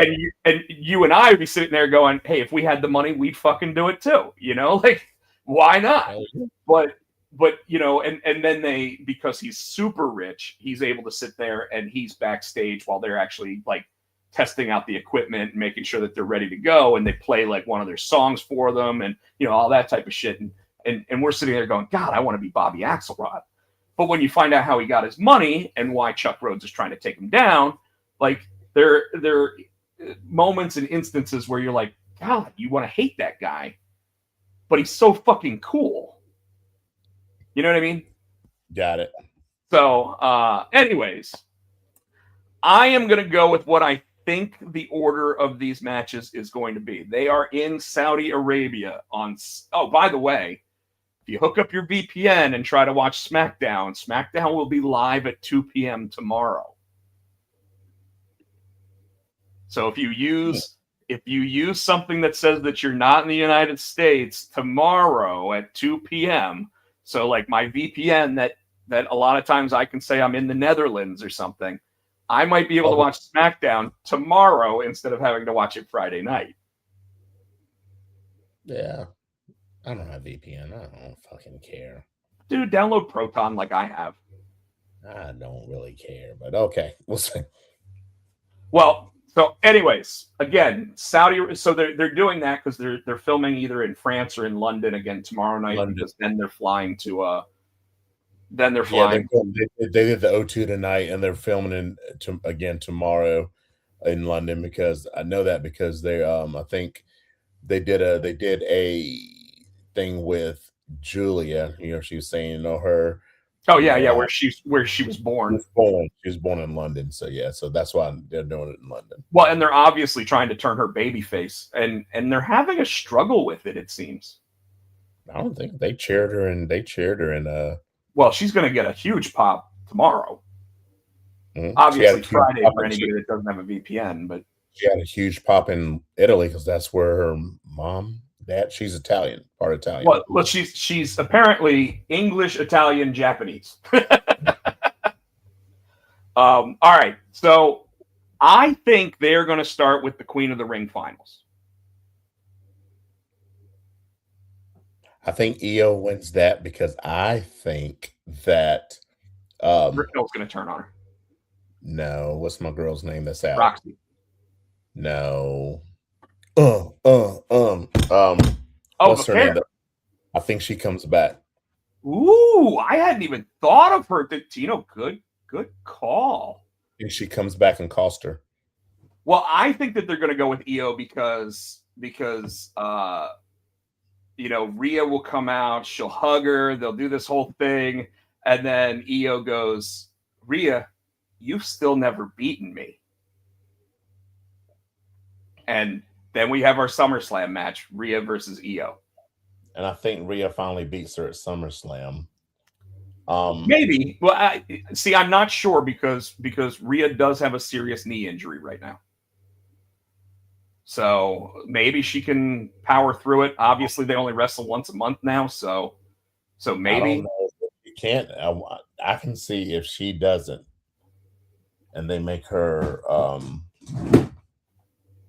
if she has to forfeit it, and Io wins it's kind of like when Becky went out pregnant and Asuka won the briefcase, and so she opened the briefcase and the belt was there. I think if Io wins this Queen of the Ring and she gives her the belt, I could see them doing that because that's a good call. And then when she comes back, Io will have the belt, and that'll give Rhea a chance to finally beat her. Yeah, I mean, when Mommy comes back, she's going to get the biggest pop of her career, and I would say if they're planning on doing an Australian tour, like I would wait until they do that to actually bring her back. It's hard to surprise people, especially in like Saudi Arabia. You know, like I'm pretty sure we're going to hear all about Brock Lesnar sightings in Saudi throughout the week because when he gets off a plane, people are going to see him, right?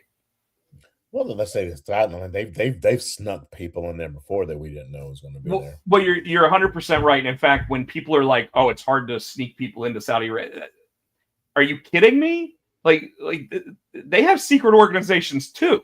Like if they want to sneak somebody in, I'm sure they put Brock under the veil of like something, and they bring him in on the corporate jet, and he doesn't come flying commercial like everybody else does. Mm-hmm. So I kind of agree with you, and although I almost wonder whether or not they're going to hold off paying Brock until they come back to the States and do it from like, I think next week they're in Atlantic City. So, but okay. So we're both going with EO, and you're saying it's because Liv Morgan comes back. Or not Liv, Stephanie McCare comes back and costs her the title. So we're saying a schmaz.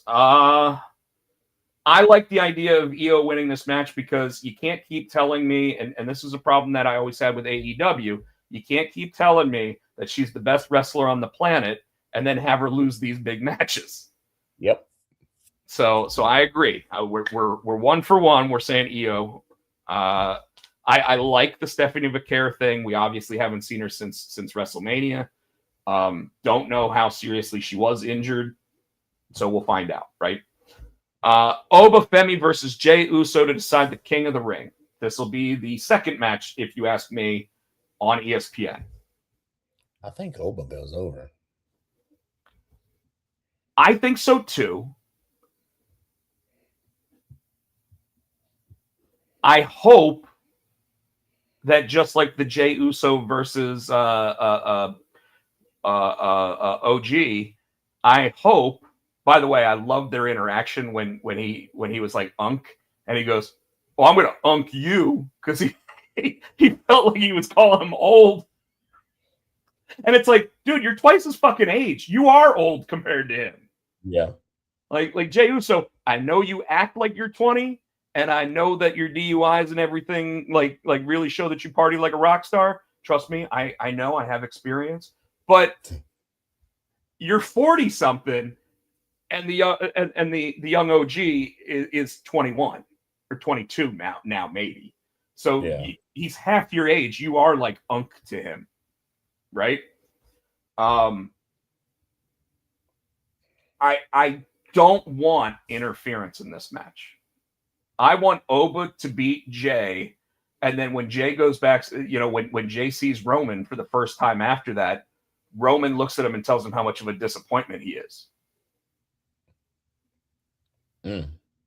I could also see LA Knight being the reason that Jay loses the match, because LA Knight's sick and tired of it. And I loved today when Adam Pearce goes, "How about LA Knight versus Jimmy Uso?" And he's like, "No, shut up! I don't even want to hear you. How about this? How about LA Knight versus Jimmy Uso?" And Jimmy Uso's like, "That's what he just said." And he goes, "I wasn't listening to him. I didn't hear anything he said." I think we're getting closer to an Adam Pearce versus LA Knight match, which I'd be completely fine for as long as LA Knight goes over. But they'd probably figure out a way to screw him out of that too. Dude, when they did that, when they came down and Jay came down, and the crowd was going to run it back, and Oba's like, we will not run it back. And Jay puts his mic down, and goes, that made me pop. He's like, "Oh, I thought Oba was going to grab him off the top rope and throw him, like throw him right out of the ring." But because that was insulting to Oba. And also, like they said in was the Unreal, that whole promo that Jay did, he was gassed. He couldn't catch his breath. He was out of breath trying to do his promo. Yeah, which I think is why he said, "Let's run it again," because he's like, instead of being able to talk. No, but even when he got done running again, he was out of breath. So, yeah, dude, I love Jey Uso as a person in the ring. Like in the ring, he's a 3-move guy. He doesn't give a lot in the ring, but Cena. He's got the charisma. What? Cena, 5 Moons of Doom. Well, he Cena in his last run added all those other moves. Of course, they were all finishers from other people. Yeah, but he proved he could do them. So I agree. I think Oba Femi goes over here. And with all the talk that they're going to have him run twice on the 2 nights of SummerSlam, I like the idea. I just think that it's lazy booking again because they know he's a big ticket item.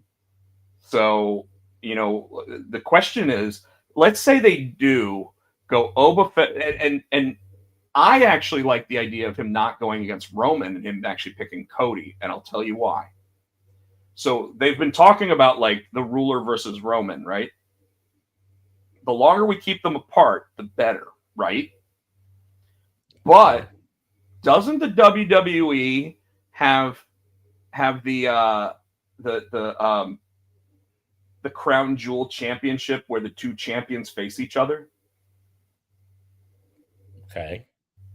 Yeah. So Oba defeats Cody, which there's already an ongoing story there from Saturday night's main event from Cena's last night, right? Oba wins that match. He takes Cody's title, gets moved over to SmackDown.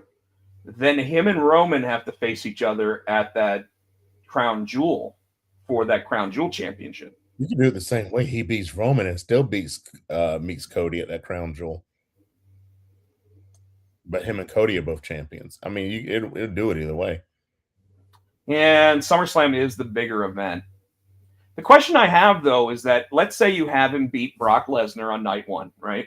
And you have him do it in the first match of the night so that way he can celebrate. And then you have all the way to the main event of night two before you actually see him again. So he does get, rest time and whatever it is. And then he beats Roman. And he becomes the world heavyweight champion. He's now beaten two of the biggest names in the entire industry. Who the fuck beats him after that? You have to build somebody up and believable. Or you have to screw him out of it, which makes the monster even angrier. Yep. And a Dominic Mysterio would be a good choice. A heel LA Knight would be a good choice. I think it should bring back up. I think Braun Breaker should take another run at it. Well, especially with the entire vision behind him and a returning Bronson Reed. Yep. So, yeah, okay. But otherwise, I think that you paint yourself into a corner of who the fuck beats him at that point. Because at that point, there's really only one guy that has beaten him clean besides Brock Lesnar, and that's Tony D'Angelo. Mm-hmm. Like in his entire WWE career. Yeah. All right. Next up, I'm going to say that the first match on the Just ESPN side, if I had to guess, Seth Rollins versus Braun Breaker steel cage match. Okay. Or Tiffany Stratton versus Jade Cargill. Tiffany versus Jade, probably the opener. No, they might spread it out. They want to open it strong. They probably do. I would do Seth and Braun. Yeah. I don't like the idea of Braun Breaker being in a steel cage. Why? He doesn't get to have that, like, let me go ahead and get up to 26 miles an hour. And that's why I do like it because Seth's going to win that match, but Braun, they could probably make a point of that. Heyman will probably pick up on that. They make all the excuses in the world and why Seth beat him, but Seth needs that win back because I don't think he's beat Braun yet. Braun has beat him both times handily and about broke his ribs both times. So it's Seth's match. Didn't Seth beat him at Mania? Did he? I thought so. Michael, did Seth actually beat Braun Breaker at Mania? I thought he did. Well, he's lost at least two more since then, if so. Well, I could see Bronson Reed making his return during this match and actually doing like a tsunami off the top of the cage. But I'm worried about that because one of his injuries was his ankle from trying to jump off the top of a cage on top of somebody. Bronson. Yeah. So I'd hate for him to sit there and like do a splash and break his leg again and suddenly be out again. Because the guy's going to come back. Like he must be on the Braun Strowman diet because like that dude is chiseled now. Mm-hmm. But I think that's where we see him come back. Okay. So I'm cool with Braun Breaker winning. I actually really want Braun Breaker to win this match. So did you say Seth? Yeah. Okay. So we both said Io. We both said Oba. I said Braun. You said Rollins. We should really start writing those down so we can look at them the next week. Trick Williams versus Ricky. Well, Tiffany Stratton versus Jade Cargill. I think Tiffany holds on to it because I think Charlotte or Alexa comes back and distracts Jade or costs Jade that match. Well, I think Charlotte's probably not making the trip, which is why they ruled her out with the injury. Though she could show up, there and do that. I could be Alexa. I could see them actually all of a sudden having like a 4 or 6 person dance for this U.S. women's title at SummerSlam. Because I could see Chelsea being in it. I could see Charlotte being in it. I could see Alexa being in it. I could see a bunch of different people in it. This match, however, I like what you said about Tiffany winning so that way her and like Chelsea can fight over the title. But I also could see what's Julia's former person? Kiana. Yeah, I could see Kiana James and Julia being involved in making that a 4-way. Okay. And then Jade versus Charlotte. The real question is whether or not Rhea Ripley's actually too injured and they have to put Charlotte in that spot to try to, make sure that they've got a big name on the card for the women's division. All right. Trick Williams versus Ricky Saints. I thought Carmelo was added to that match. No. Carmelo lost the match, so it's just tricking Ricky. That's right. Because they both kept trying to one-up each other with the cheating. Yep. By the way, their last match on Friday was actually excellent. Yep. Those two are really showing out against each other. So who you got? Oh, Trick's not. I don't think Trick's losing anytime soon. See, this is one where I could see where Carmelo accidentally cost Trick the championship. Ooh. Yeah. You think Ricky's walking out? I think that would surprise people, and because it's the lower title, it can move on one of these PLEs. That's not one of the big 3 or 4. But it would allow. What the hell was that? There was just suddenly tons of noise. It was like I could hear myself, but it was like super loud. But anyways, I could see in this match where Ricky Saints, like as Carmelo goes to like dive into him, Ricky Saints does like a split, and Carmelo goes through Trick, takes Trick out, then Ricky Saints gets the win, and that sets up SummerSlam Trick versus Carmelo, because I think that would be a hot match. Okay. All right.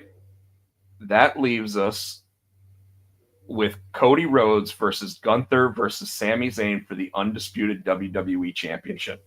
I think we talked about that, or I don't know if we said it on the air or not. I think I said Sami. I think we were, because you were talking about Michael Turner doesn't like Sami. So I'm I'm sticking with the Sami Zayn.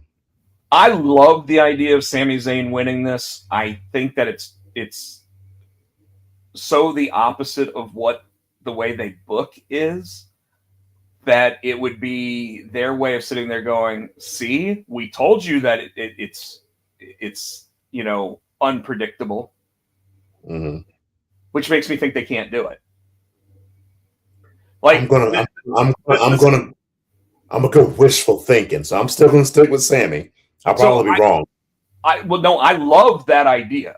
You know how much of a Sami Zayn mark I am. Like I own the honorary Oos shirt. So I am a mark for Sami Zayn. And I love when he's a heel, because I never thought he would actually be a good heel, and he's a great heel. I still think the safe booking is to have Sammy eat the pin and Gunther take the title, which pisses off Cody. And, you know, I could actually see them running back another 3-way at SummerSlam, but I don't think they're going to do that. Do you think only turn Cody heel? No. Though he's acting heelish, I don't think so. I think that he I don't know. You know what? You know what? I'm gonna go as a fan rather than someone that actually feels like they know the business. And as a fan, I want Sami Zayn. Okay. So I'm with you on that. Which means now we know it's not going to happen. All right. So WWE has announced that Unreal Season 3 comes out July 21st, and apparently it's going to deal with like Cena's last match and some of the last stuff when it came to John Cena. I guess they're thinking that John Cena is going to draw ratings. Other than that, I think, Tino, we are just about done. Just about. This week, we started mentioning it a little bit earlier. Tommy Dreamer, Sami Callihan, and Tessa Blanchard were all removed from TNA. I didn't realize Sami Callihan was still there. Was he? He was an agent backstage. Okay. But he is now, like, he asked for his release. Tessa Blanchard asked for a release. They were granted. And Tommy Dreamer was removed from the booking team. Now, I'm about to sneeze. The Tommy Dreamer story is interesting to me because obviously with his notoriety of being on Busted Open, as well as, you know, being a 30-year veteran of the industry, not a lot of people say bad things about Tommy Dreamer. But this week, there were, I'm not going to say a bunch, but there were a few female competitors that started coming out and saying interesting things about Tommy Dreamer's behavior when it came to them. One of them actually mentioned that in a hardcore match, she asked for Tommy Dreamer to hit her with a Singapore cane, and Tommy said, "I don't do that to women." I don't think that's true. I think he has done it to women in the past. Maybe he doesn't do it anymore. But she took that as a slight on her as a human being and felt that he was being sexist towards her because she asked for it. And he said, "No, I will not do that." Another woman came out and said that Tommy Dreamer was added to a match that he wasn't originally part of. And they ended up having a spot where he apparently grabbed her in the crotch area. And the female wrestler said that that had nothing to do with storyline, no reason for it to be in the match, but I didn't say no to him because he was on the creative team. Mm-hmm. So these types of things are what I'm hearing as to the possibility as to why Tommy Dreamer was removed from certain positions. I have nothing to corroborate. So I am going based on what I have read. But it does seem like there are a lot of people that are Tommy Dreamer supporters, and there are some people that are now detractors. The interesting thing to me, and I know I'm trying to finish this up pretty quick because obviously we want to get out of here, but if you remember when Dark Side of the Ring, which by the way has announced its full roster for season 6 or whatever it is, when they had him talk about the flight from hell, mm-hmm. and the Ric Flair being naked on the plane, and he was basically like, it's just Rick being Rick, and he just dismissed it. Yeah. Well, he got suspended from Busted Open for like a month and got held off of programming and different things because people were like, well, he's just being nonchalant about something that was like sexual, sexual harassment and something that Ric Flair could have been sued and thrown in jail for, because the thing was felonious. And he was just like dismissing it. So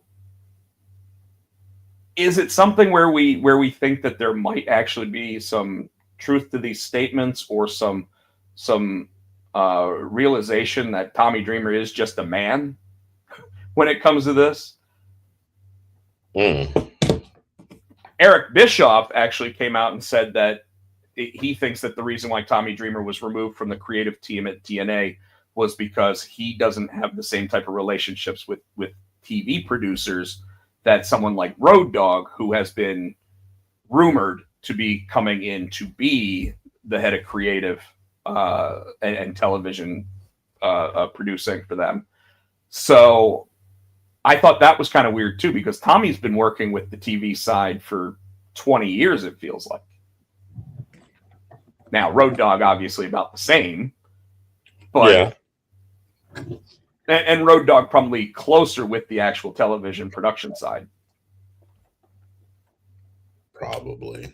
So I don't know. It's interesting. And I guess it's one of those developing stories that as we hear more about it, we'll try to talk more about it. Now, last thing, and this isn't wrestling related, it's just about our next episodes. Next week, I am going to do everything I can to try to be on the air with you from Chicago, from my hotel room. It's going to be my first time in Chicago. So I am thinking that I will be available. I think I'm an hour behind when I'm there, so it'll be 6 o'clock where I'm at, 7 o'clock here. But the week after, you'll be at the beach. So that's why I think we do have to try to get an episode in next week. Obviously, with all the PLEs, pay-per-views, and everything else going on this week, it kind of also makes sense that we just, go through the results on that next week. So hopefully I'll have decent internet at the Marriott that I'm staying at. I hope to, I plan to, or I'll use my Wi-Fi hotspot.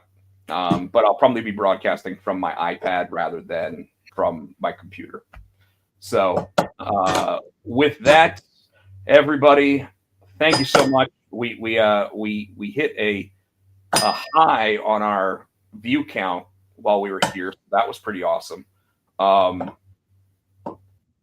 So hopefully everybody has a great week, and we should see you next week. Tino, let everybody know how to reach you. You can check me out on the Blue Sky. You can check me out on the Instagram SC Tino. On Blue Sky, I'm Tino G. Yeah. On the TikTok, I'm Tino R. Gray Music. You can check us out on X, we're Potsy and Tino. Facebook, we're the Potsy and Tino Show. We're here each and every week on the Pots and Pans Network. Please like, subscribe, give us thumbs up, buy our shit. Thanks to Adam's House Cat for the wrestling song, which we used for the first 1,000,000 episodes we did. We still appreciate those gentlemen, so please show them your support by checking them out on iTunes and buying the wrestling song for 99 cents, 99. We are also less than a year away from hitting our 500th episode if we do this every week. We are at episode 459 today. I guess episode 520 would actually be 10 years. Shit. Also, last thing from me, obviously you can find me on Instagram at Rob Pochak and Rob Potsy Pochak. Here on YouTube, Rob Pochak. Twitter, Pochak, go Canes. Congratulations again. Wearing my Sean Cruz shirt tonight. Cool. And also want to go ahead and say that at your local comic shop, you can go ahead and order the Zor Spooky Special and Junior High Horrors Run and Hide. Both will be available in September. Junior High Horrors Run and Hide, the A cover. Somebody said 459 happened a month ago. Maybe it did. No, this is 459. Thanks, Steve. That's Steve, who I had lunch with today. If it says it happened a month ago, maybe this is 469. I don't know, but Maybe I wrote the wrong number. Wow. But anyways, both of those books are going to be available in September. The A cover of Junior High Horrors is going to come packaged with a trading card. I would highly recommend making sure you order a copy of that now, because that trading card is going to be the first of its kind in comic book shops. So, Steven, thank you for joining. I was telling stories about GameStop earlier, but we are headed out of here now, sir. Every Monday night, 7 o'clock, for the most part. If I can't make it, I will let Tino know, so the Facebook page will be updated, letting everybody know that I can't make it next week. But after that, Monday night, the following week, when he is at the beach, I will be back, regardless. And I'll probably have my co-host Danhausen on the show that week. I will fucking never come back. Fuck you. Folks, I've had a blast. I'll see everybody next week, hopefully. If not, I'll see everybody the week after that. We love you. Have a great week. We'll see you next time. Good night.